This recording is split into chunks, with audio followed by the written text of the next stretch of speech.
ಈಗಾಗಲೇ ತಾವೆಲ್ಲರೂ ಕೂಡ ಪತ್ರಿಕೆಯಲ್ಲಿ ಓದಿದ್ರ, ಟಿವಿಯಲ್ಲೂ ಕೂಡ ಅದನ್ನು ಕೇಳಿದ್ರೆ. ಈ ದೇಶದ ಒಬ್ಬ ಉಚ್ಚ ನ್ಯಾಯಾಲಯದ ನಮ್ಮ ಚೀಫ್ ಜಸ್ಟಿಸ್ ಅವ್ರ ಮೇಲೆ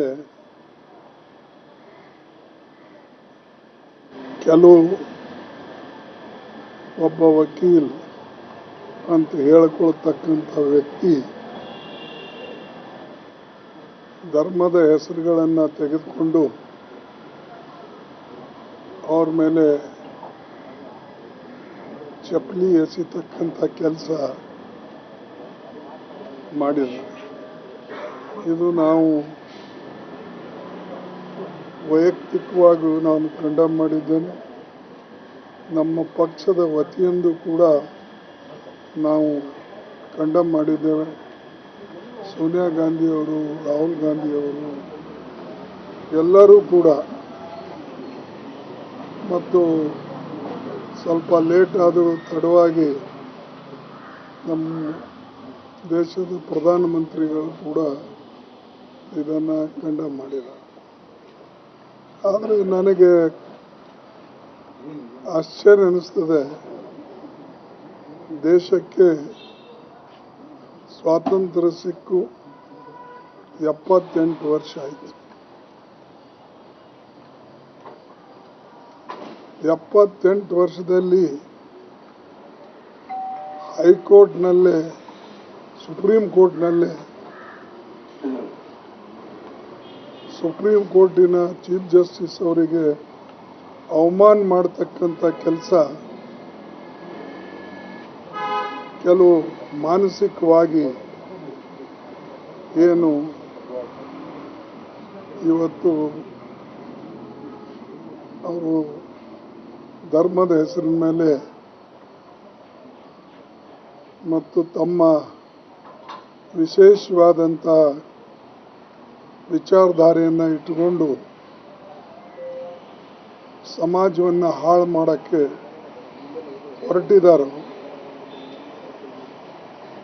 ಅಂಥವರ ವಿರುದ್ಧ ಸರ್ಕಾರ ಕಠಿಣ ಕ್ರಮ ತೆಗೆದುಕೊಳ್ಳಬೇಕು. ಆದರೆ ನನಗೆ ಈ ದುಃಖದಿಂದ ಹೇಳ್ತಾ ಇದ್ದೇನೆ, ಈ ಘಟನೆ ಆದಮೇಲೆ ಯಾವ ರೀತಿಯಾದಂಥ ರಿಯಾಕ್ಷನ್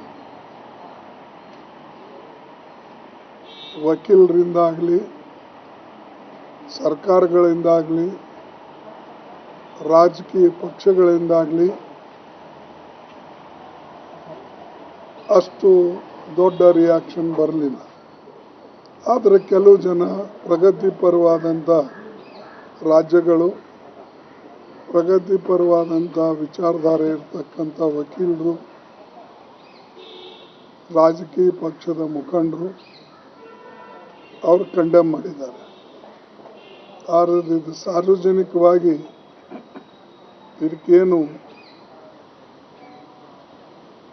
ಅತ್ಯಂತ ಖಂಡನೀಯ ಅಂತ ತಿಳ್ಕೊಂಡು ಇಡೀ ದೇಶದಲ್ಲಿ ಇದಕ್ಕೊಂದು ಮಾಡಬೇಕಾಗಿತ್ತು, ಅದು ಮಾಡಲಿಲ್ಲ. ಇದು ಒಂದು ವಿಚಾರ. ಎರಡನೇದಾಗಿ, ಉತ್ತರ ಪ್ರದೇಶದಲ್ಲಿ ರಾಯ್ಬರೇಲಿ ಒಬ್ಬ ವಾಲ್ಮೀಕಿ ಸಮಾಜದ ವ್ಯಕ್ತಿ, ಅವನು ತನ್ನ ಕುಟುಂಬದವರ ಮನೆ ಕಡೆ ಹೋಗಬೇಕು ಅಂತ ಹೊರಟಂತ ವ್ಯಕ್ತಿಗೆ ಆ ಊರನವರು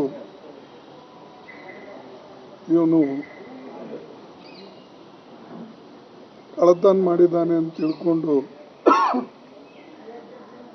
ವಿಚಾರಣೆ ಮಾಡದೆ ಅಥವಾ ಥೆಫ್ಟ್ ಕೇಸ್ ಹಾಕದೆ ಅವರು ಯಾವ ಜಾತಿಯವರೇ ಇರಲಿ, ಮನುಷ್ಯಗೆ ಮೊದಲು ನೀವು ಪೊಲೀಸ್ ಅಲ್ಲೇ ಇದೆ, ಪೊಲೀಸ್ ಠಾಣೆನೂ ಸಮೀಪ ಇದೆ, ನೀವು ವಿಚಾರ ಮಾಡಿ ಅವನ ಮೇಲೆ ಕೇಸ್ ಹಾಕಬೇಕು, ಅರೆಸ್ಟ್ ಮಾಡಬೇಕು. ಅದನ್ನು ಬಿಟ್ಟು ಜನನೇ ಕಾನೂನು ಕೈಯಲ್ಲಿ ತೆಗೆದುಕೊಂಡು ಅವನಿಗೆ ಲಿಂಚಿಂಗ್ ಮಾಡ್ತಾರಂದರೆ ಎಷ್ಟರ ಮಟ್ಟಿಗೆ ಉತ್ತರ ಪ್ರದೇಶದ ಒಂದು ಲಾ ಆ್ಯಂಡ್ ಆರ್ಡರ್ ಹದಗೆಟ್ಟಿದೆ ಅಂತಕ್ಕಂಥದ್ದು ಇದರಿಂದ ಗೊತ್ತಾಗ್ತದೆ. ಅದಕ್ಕೆ ಇದು ನಾನು ಕಂಡಮ್ ಮಾಡ್ತೇನೆ. ಹೀಗೆ ಸಣ್ಣ ಪುಟ್ಟ ನಾಗರಿಕರು, ದಲಿತ ನಾಗರಿಕರು ಮತ್ತು ಅತ್ಯಂತ ಉಚ್ಚ ಸ್ಥಾನದಲ್ಲಿರ್ತಕ್ಕಂಥವರಿಗೆ ಇವತ್ತು ಯಾವ ಗೌರವವೂ ಕೂಡ ಈ ಸರ್ಕಾರದಲ್ಲಿ ಇಲ್ಲ. ಇದಕ್ಕಾಗಿ ನಾವು ಹೋರಾಟ ಮಾಡಬೇಕಾಗ್ತದೆ.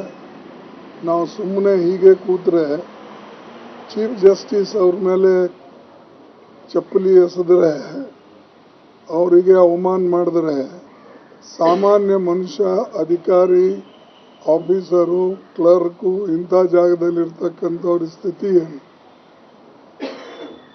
ಅದಕ್ಕೆ ನನಗೆ ಭಾಳ